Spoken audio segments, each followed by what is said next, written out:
Alright guys, well it is time for the video that at least two of you have been waiting for.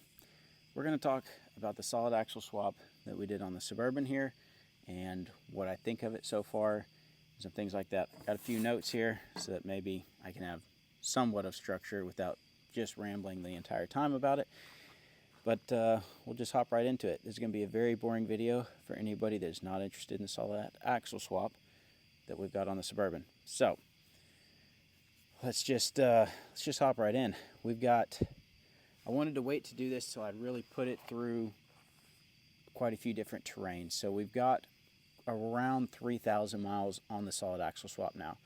We towed the camper with it all the way to Colorado and back, and that was a little over 2,000 miles. And then we've done multiple trips, to town, around the state. We've done local trips. We've pushed it onto pretty much some of the harder trails that we've ever done, at least some of the hardest individual obstacles.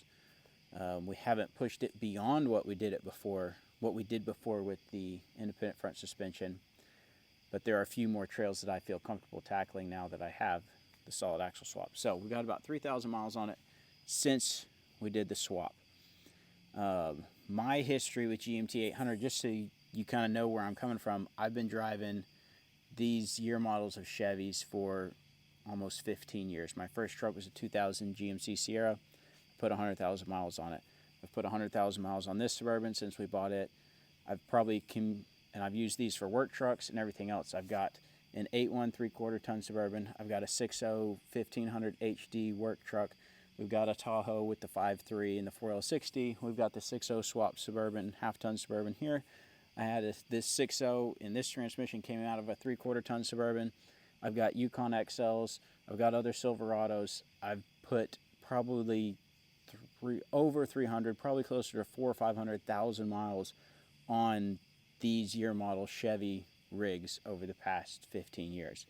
So I know what they feel like. I know how they drive. I know a lot of the problems. I'm not an expert, but I have driven a lot. I've done a fair amount of work on them myself. So I'm familiar with the platform, if nothing else. So I want to go through some of the things that I've seen with the solid axle that are different, kind of compare and contrast it to the independent front suspension, and let you know if you're interested in the Tahoverlanding kit that we have on here, whether you want to do it or not. I will say we were sent the kit that we put on here. I bought the axle. I did all the work myself, but we were sent the kit by Tahoverlanding so we could test it out, we could install it, we could show it to you guys, we could put it through the ringer, and we're going to keep doing that. We're going to push it, and we're going to see where the failure points are. So if you're thinking about doing a solid axle swap, let's just get into some of the reasons you might do it. One, these vehicles have torsion bars. Torsion bars are not known to ride great. I never really had a problem with it until I pulled the solid axle swap in. Now I like the solid axle swap more in the ride quality. The other big problem with the front ends of these is because they're torsion bars, you're very limited on what you can do with it. You can't put in coilovers or anything else. All you can do is try to upgrade your shocks, which is pretty limiting. Another super common problem with the front of these, which is a lot of these are common problems for all IFS. You're going to wear out CV axles, ball joints, tie rods are likely to snap. And we had the kryptonite system before we put in the solid axle, and even with that, we never broke anything. I've never broken a factory tie rod. I've never broken a CV axle that I couldn't drive off the trail. I've had some clunking and stuff, but I've never broken one so bad I couldn't drive it off the trail. I haven't had a lot of the problems that people have, and I think most of that comes down to driver, and sometimes it just comes down to what you happen to hit. But I have put the IFS through its paces successfully, and a lot of our videos for the past 5 years have shown that, I think. So you definitely don't have to do a solid axle swap to take one of these out and have a lot of fun with your family. The other kind of big item that makes people go to the solid axle, and one of the big reasons I did it, is for the locker capabilities. There is not a locker on the market that I'm aware of for the factory half-ton front differential on these half-ton Chevys. On the 3/4 tons there is, and some people will do some modifications and swap in a 3/4 ton front differential in, and then they can run a locker. But most of the time when you run a locker in one of these, even if you got in there and welded it up and made it a locker, locked it all the time, you're going to start blowing up CV axles left and right. They just don't hold up to it. And the housings are pretty prone to crack as well. Mine was leaking a little bit when I took it out, and I'd never even, I'd serviced the fluid, but I'd never put seals or bearings or anything in it. And it had over 200,000 miles. So they get a worse reputation than I really think they are, but the parts definitely wear out. And these are getting to be older rigs, so most of the time you're going to be over 200,000 miles on one, or you're going to be there soon. So you're getting, these are older vehicles, so the parts are wearing out. So what do you replace it with when you need to replace it? Do you rebuild it factory, which is generally going to be cheaper, or do you go to something like a solid axle? So let's just go over any problems that I've had with the solid axle. I've had two minor issues. One is the tack welds that help hold they don't hold it in, they just hold it tucked all the way back in on the drive shaft. I showed that on some videos. My tack welds cracked, I re-welded it, they cracked again. I've made some adjustments. I've had some slight vibrations, and it's mostly due to pinion angle. So your pinion and your drive shaft, the way they meet up and the way that U-joint interacts is either going to be smooth or it's going to create a vibration. I think I've got it dialed in now. I've welded it back, and I've run it for most of these miles with it not welded, which is not ideal, but it's not a major issue. I've said that on our Colorado trip. Like, we went through the trip. It's not a major issue, but it's something that needs to be fixed. Otherwise, you're going to have more vibration. You're more likely to wear out some seals. There's a lot of different things that it will affect. You don't want to run it for a long time, but it wasn't a big deal.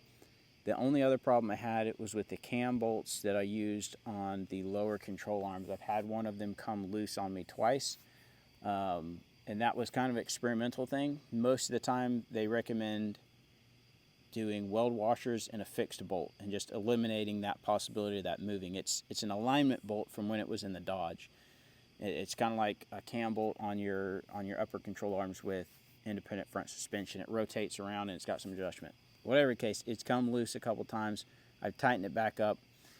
That may partially be from the way my front axle was aligned with the rear axle. Something was slightly off. I think it may have been trying to self-center, but I'm not 100% sure. I still got to kind of fine-tune a few things. There's a few things that I don't feel like I have dialed in quite yet. My pinion angle, I'm still tweaking that, and those bolts. If I can't get them to stay tight, I'll eliminate the cam bolts and go to weld washers or something similar.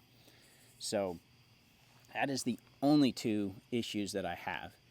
I'd say one of the biggest questions we get is ride quality. What does it ride like? We're going from independent front suspension, torsion bars, to coil springs on a Dana 44 solid axle. Generally speaking, people consider solid axles to be a rougher ride. That is not the case on the Suburban. I would say on-road, it's pretty close. There's not a drastic difference on-road, in my opinion. That may vary a little bit from vehicle to vehicle, depending on the torsion bars, how worn out they are, what kind of lift you have on it, that kind of thing. So you may see a ride improvement on-road. You're definitely not going to see it's not going to ride rougher unless you put in some stiffer Dodge springs or something like that. It should ride at least as well. Off-road, it rides significantly better. I would equate it to maybe airing down to like 15 psi on torsion bars. That's the ride quality you get at 50 psi with the coil springs. It definitely rides better off-road. Things do move a little bit differently. Sometimes the body will kind of rock around on it. It's just a different feel from an independent front suspension, but overall off-road, it feels better, hands down. I can go faster on roads. It rides better. We took the Suburban with a solid axle and the Tahoe with the IFS, and we swapped back and forth a few times, and it definitely rides better.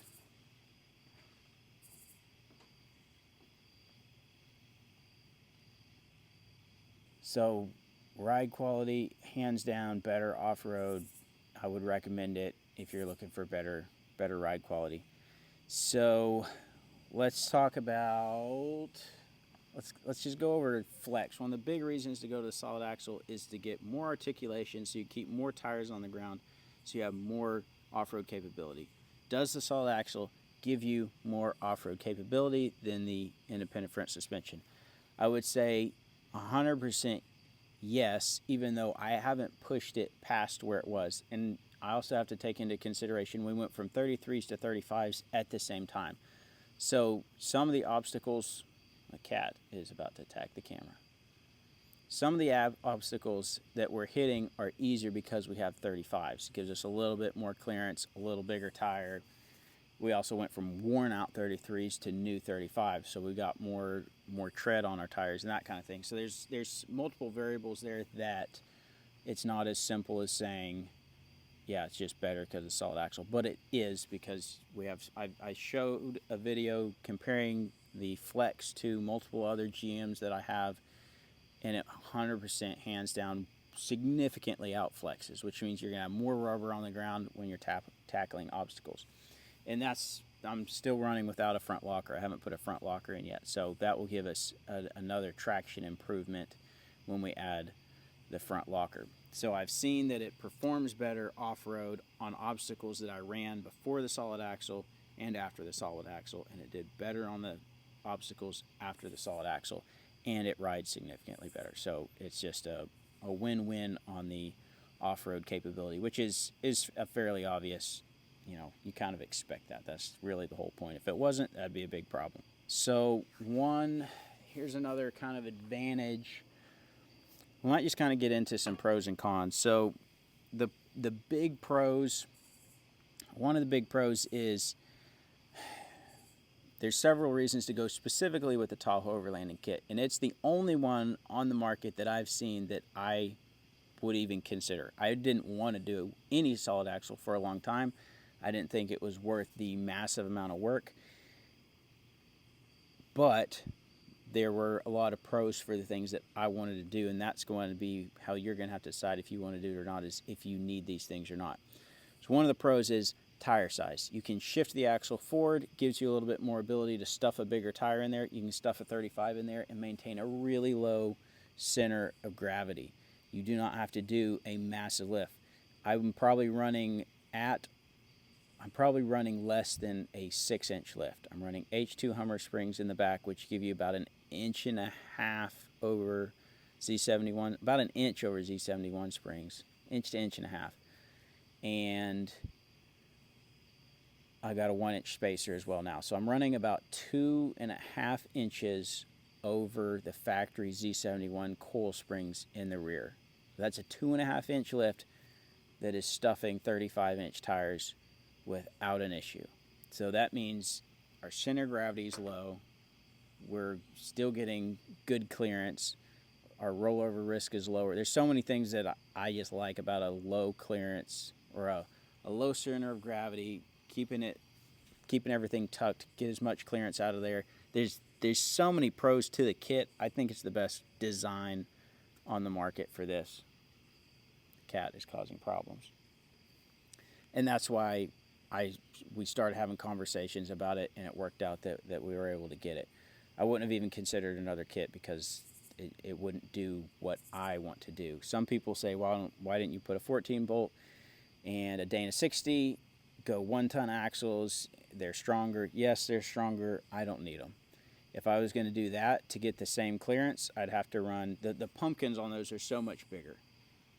I would have to run, I've got a Dana 60 and a 14 bolt on the tow truck, and it's on 33s, and it will hang up so fast on the axles on ruts and things. It's still a very capable truck, but you got to run 37s or 40s to get the same clearance that you would out of 35s on a Dana 44. And I'm not looking, this is not for rock crawling. This is built to do the kind of things we've been doing, dirt roads, trails, tackle some stuff, some light rock crawling. It can probably do heavier stuff. I can put, this axle's upgradable. I can put better axles in it. I can do chromoly shafts. I can do better U-joints. There's all kinds of things like that I can do to make it even stronger. I could even do bracing and things on it. But I don't anticipate needing that because that's not the goal of the vehicle for me. I want to load my family up. I want to be able to hit the trail. I want it to be reliable and capable and get to the places that we want to get to. And that's where this particular setup really shines, I think. So back to the pros. Tire size, we can run a little bit bigger tire easier because we can shift some things around. Gives us locker capability, which we did not have before. Now we can put a front locker in this thing. This particular kit, we're using GM hubs, so we maintain ABS. Mine's not working right now, but it's not because of the kit. It's because either one of my used sensors that I had or my ABS module's having problems. But you get to keep your Chevy wheels, you get to keep your Chevy hubs, you get to keep your ABS capability, you get to maintain a low ride height if you want it. And the way the arms and everything work, everything is tucked up into the frame really nicely. It just fits super, super well. And that's why you can keep your center of gravity so low and tuck it up in there so you get your maximum clearance. There's nothing right now that hangs down lower than my transfer case. The transfer case and the transmission brace are almost exactly the same, and they are about a half an inch lower than the frame. And they actually sit a little bit, the transfer case sits a little bit lower than that from the factory, I believe. I've bumped mine up just a little bit. But I'm getting basically the best I can get at this ride height with the kit. I don't have pieces hanging down off the frame. They're tucked up underneath. And I don't have anything from that front suspension stuff to drag. So it's performing great, and it's a great design, and it just fits really well. So let's look at some of the cons.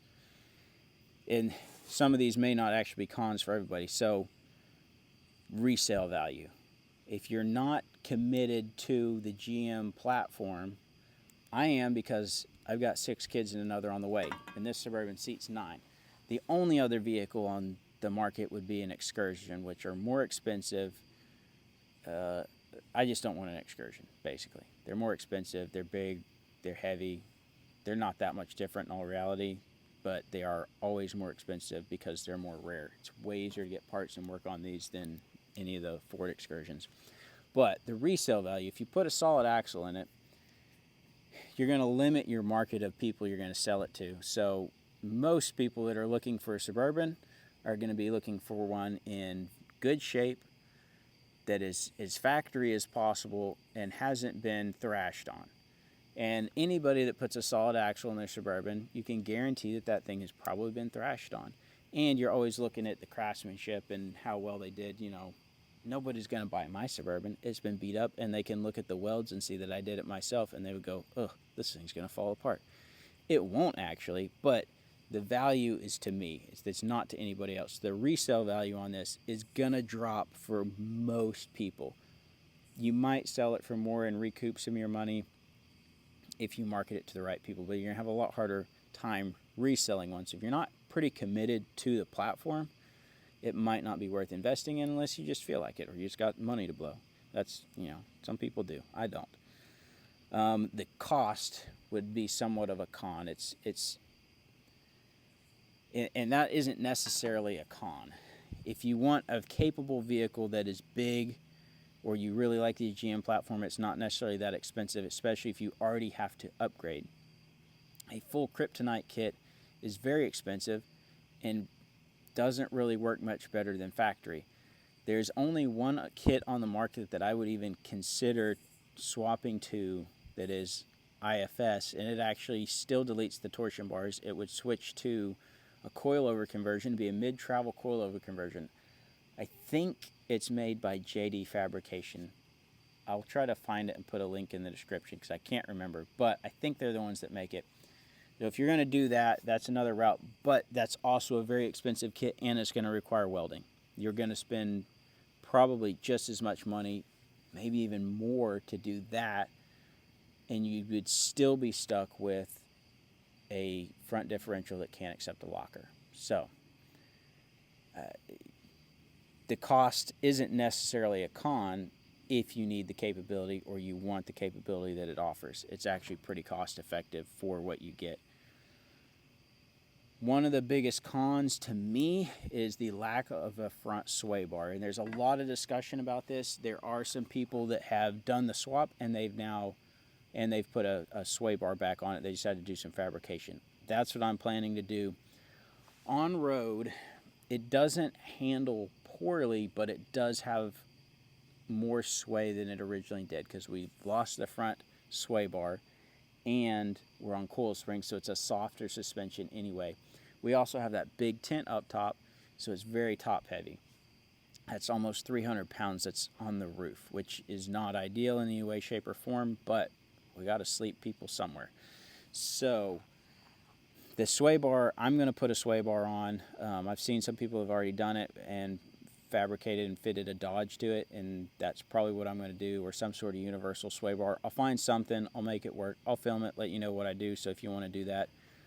It would be nice if Tahoverlanding would kind of come up with a good deal there and make the brackets that could be added on and include that in one of the kits. I think that would be pretty handy, because I think a lot of people that are doing it, if you're just doing off-roading and stuff, it doesn't matter. But I do too much on-road, and I've got too many people on board to not have it as stable as possible. I don't feel like it's super unstable, but I'd rather have it on there because it would add some stability. I'll make them where I can disconnect them manually when I really want to hit some trails off-road, and we'll do that.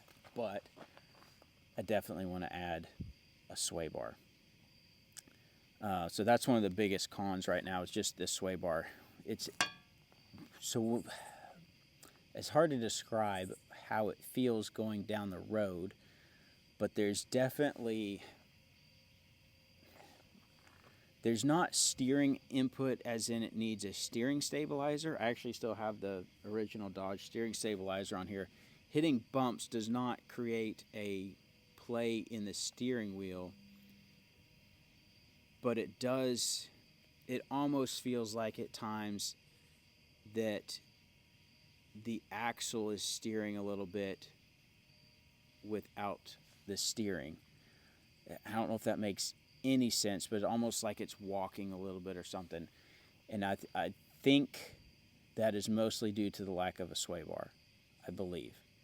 I might be wrong, but I think it's just a sway bar. It's not bad, it just feels different. And that may be normal for a solid axle vehicle.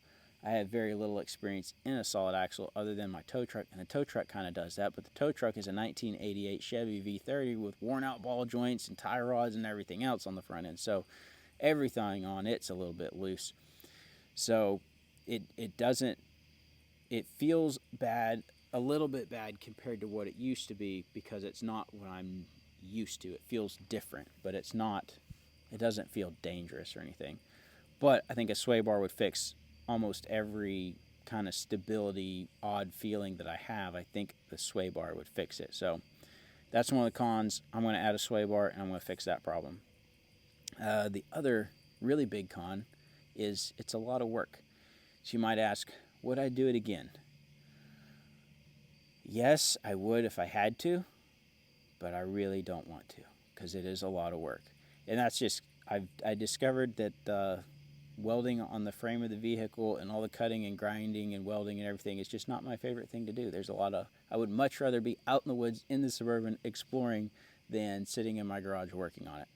And that's just the way it is. But I am glad I did it, and I'm looking forward to using it for years to come. So it is a lot of work. Be aware of that. And if you love that kind of thing, it's going to be fun. But it is going to take a lot of cutting, grinding, and welding to get it done.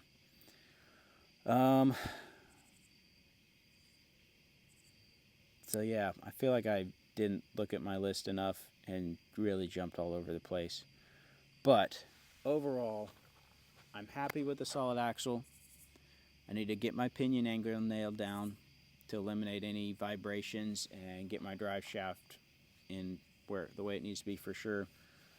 I want to get a sway bar added. I feel like that'll make it more stable.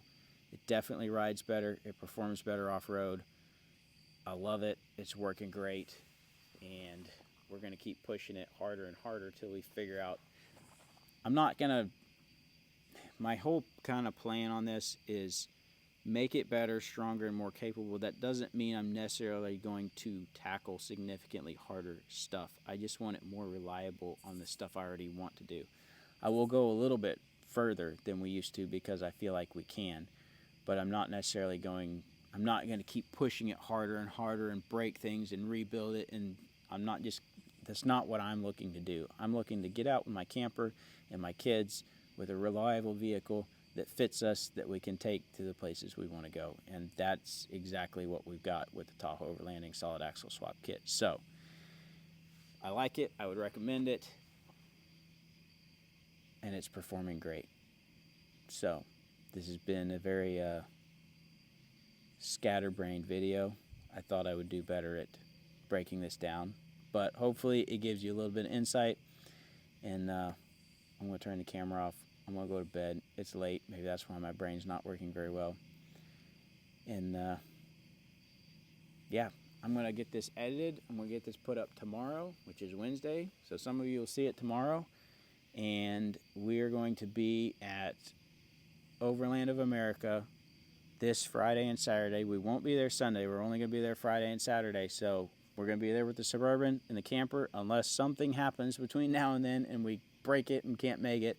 But we're going to be there with the Suburban and the camper. So if you want to see the solid axle swap in person, check it out. Look at my terrible welds and that kind of thing. Come on out. Say hi. I'll put a link. I'll put a discount code in the description. Save you a little bit on tickets if you haven't already got them. And hopefully we'll see some of you there. And for everybody else, we'll see you on the next video. So that's it. See you on the next adventure.